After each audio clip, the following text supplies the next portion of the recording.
Olá pessoal, tudo bem? Então nós chegamos no 21º capítulo deste livro, Nos Domínios da Mediunidade. Esse livro que nos traz lições preciosas, lições de mediunidade, lições de comportamento, lições que nós sequer imaginávamos, lições de sonambulismo, de desprendimento. E agora, com esse capítulo 21º, que se chama Mediunidade no Leito de Morte. Vejam só que interessante. Dando continuidade, então, ao capítulo anterior, onde Anésia estava ao lado de sua mãe, a Dona Elisa, que já em processo de desencarne, em desprendimento do corpo físico, num processo que o Aulus já informou à equipe espiritual. Informou ao Hilário e ao André Luiz. Lembrando que no capítulo anterior, a lição preciosa que o Aulus deixa para Anésia, que ela então, ao desprendimento do sono, ela pede a Teonísia, sua protetora espiritual, que ela possa se encontrar e ver aonde se encontrava o seu esposo Jovino. E ela se depara com o seu esposo, então, em consórcio, em comunhão, num local, num bar, bebendo com outras companhias junto a uma mulher. Imaginem a situação. Então, para quem não viu o vídeo anterior, peço que veja. E nesse capítulo, então, a Dona Elisa está com a situação mais comprometida. Havia passado, né, já aquela noite anterior, e ela piorara. Então, ainda ligada ao corpo físico, mas em processo de desligamento do corpo orgânico, evidenciando a preocupação, desalento. E o estetoscópio dava-nos a conhecer, diz o André, a posição difícil, o coração exausto que a Dona Elisa estava naquele momento. Estava com elevado teor de ureia, desnorteara-se, presa a estranha perturbação mental.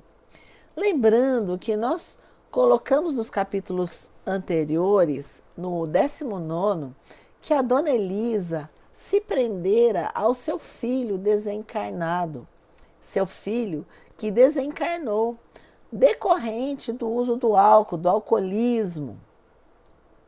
Mas ela manteve em sua mente uma figura de um herói. Então, mesmo o seu desencarne prematuro, decorrente do alcoolismo, ela criou essa imagem e ela atraía o seu filho moribundo ao seu lado. E esse quadro, neste momento do desencarne, se acentuou.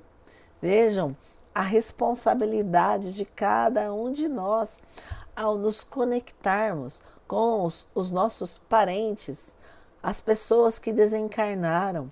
Muitas vezes criamos imagens dessas pessoas, criamos situações, criamos ou uma situação de herói ou não, mas o fato é que todo o pensamento, toda essa ligação que fazemos com os irmãos desencarnados, nós atraímos para perto de nós. Muitas vezes esses irmãos não estão em condições de estar ao nosso lado, moribundos, sofredores, com dores, doentes. Então, essa responsabilidade. E ela, então, estava nessa situação.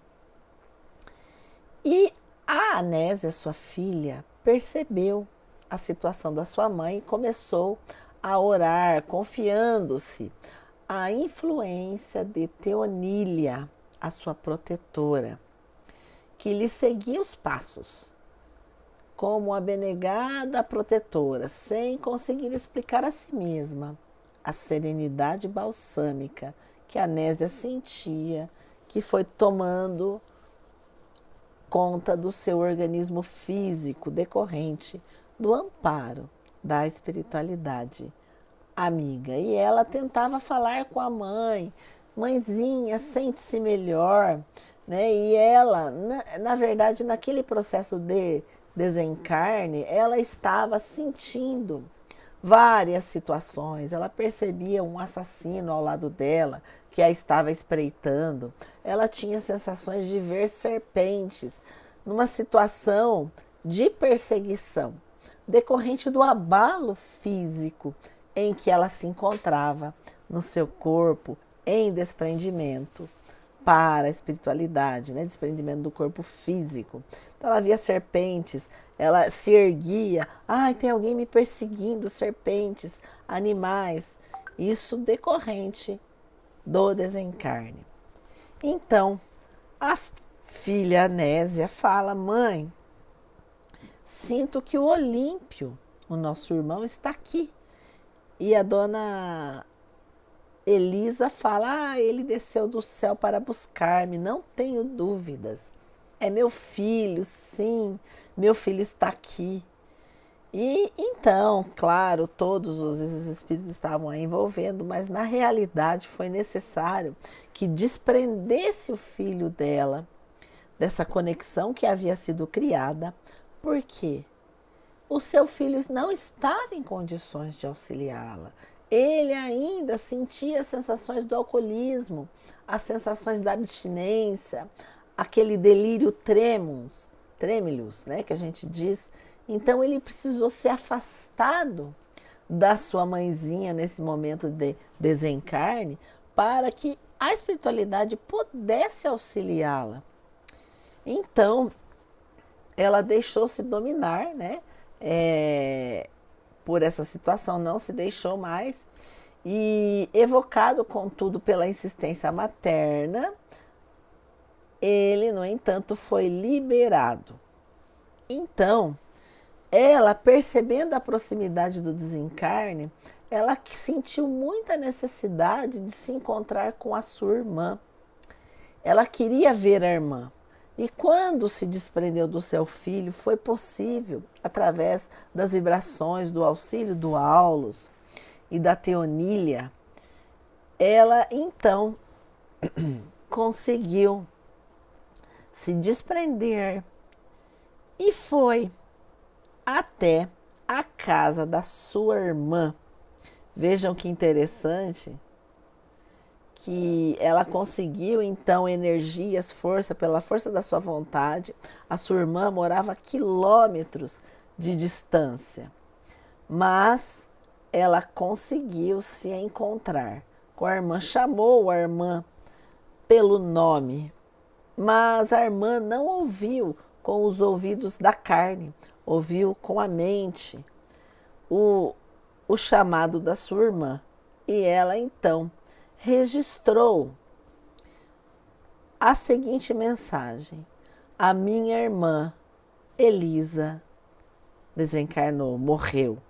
Então esse foi o contato. Então a Elisa conseguiu essa proximidade com a sua irmã, muito embora estivesse a alguns quilômetros de distância, amparada pela espiritualidade amiga, foi ter com a irmã e retornou para o seu leito. E então, ela retornou, Elisa, e o Aulus então mencionou: ela não resistirá, o miocárdio não mais reage ao nosso influxo. Reparei que a agonizante estimaria conversar com a filha, a Elisa. A Anésia era filha da dona Elisa. No entanto, era um incoercível sofrimento, constringia a dona Elisa, comprimindo seu tórax. A língua não mais lhe obedecia ao comando íntimo. Então, o Aulus explica, né? E a gente percebe, o André nos conta que ele percebeu num desses raros minutos que valem séculos para a alma, A dona Elisa reviu apressadamente o passado. Todas as cenas da infância, da mocidade e da madureza reapareceram de inesperado no templo da memória, como que a convidá-la a escrupuloso exame de consciência. Rever o passado, e é natural no momento de desencarne que nós fazemos essa revisão do que aconteceu, voltamos à infância, à adolescência. A enferma não vacilou. Seus momentos na carne estavam contados. Incapaz de entender-se com a filha, desejou despedir-se da velha irmã. Como nós vimos, ela se despediu da irmã, se encontrou com a irmã e a irmã detectou que a sua Elisa teria falecido. E o Aulus explica, alguns atribuem esses fatos, esses encontros, quando alguém capta que a outra morreu, como transmissão de ondas telepáticas, ao passo que outros encontram chamados fenômenos de monição. Isso tudo, porém, reduz-se na doutrina do Espiritismo à verdade simples e pura da comunhão direta entre as almas imortais. Todas as pessoas, desde que desejem, perguntou meu colega, podem efetuar semelhantes despedidas quando partem na Terra? Sim, Hilário, disse Aulus. Você diz bem quando afirma desde que desejem, porque semelhantes comunicações, no instante, quando acontece no instante da morte, somente se realizam por aqueles que concentram a própria força mental num propósito dessa espécie. Vejam só. Então é o desejo, a vontade de se encontrar com um parente antes do desencarne. Dona Lisa, após se liberar do anseio que lhe inquietava, o corpo distante lhe reclamasse a presença, ela retornou então de imediato à casa, seguindo-a de perto. E aí narra o Aulus. A Dona Elisa, então, após essa pequena viagem, abatida e atormentada, flutuou sobre o leito, ligada aos despojos pelo tênue fio que nos referimos. A recém-desencarnada, de alma opressa, resistia à fome de repouso que lhe castigava o pensamento, indecisa e agoniada, sem saber definir se estava viva dentro da morte ou se estava morta dentro da vida. Eu achei fantástica essa frase do André. Sem saber se definir se estava viva dentro da morte ou se estava morta dentro da vida. Nada mais nos cabe fazer, disse Aulus. Hilário fixou o laço prateado entre o corpo da nossa amiga e indagou: não poderemos colaborar no desfazimento desse cordão incômodo? Não, explicou o orientador. Esse elo tem a sua função específica de reequilíbrio da alma. Morte e nascimento são operações da vida eterna que demandam a paciência. Além disso, há companheiros especializados no serviço da libertação última. E eu deixo aqui a reflexão para nós, que eu achei muito interessante.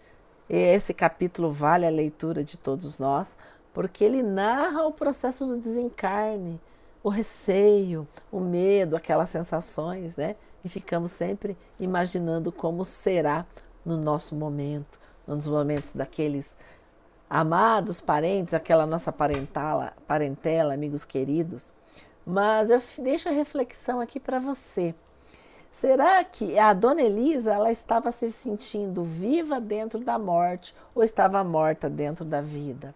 Muitas vezes estamos vivos, com o corpo ainda com muita energia, com muito fluido vital. Mas será que não nos comportamos como se fôssemos mortos-vivos? Muitas vezes temos tantas opções na nossa existência e não aproveitamos para sermos felizes. Fica a dica para você. Até o próximo capítulo. Um grande abraço, leia, curta o nosso canal, comente o que você está achando.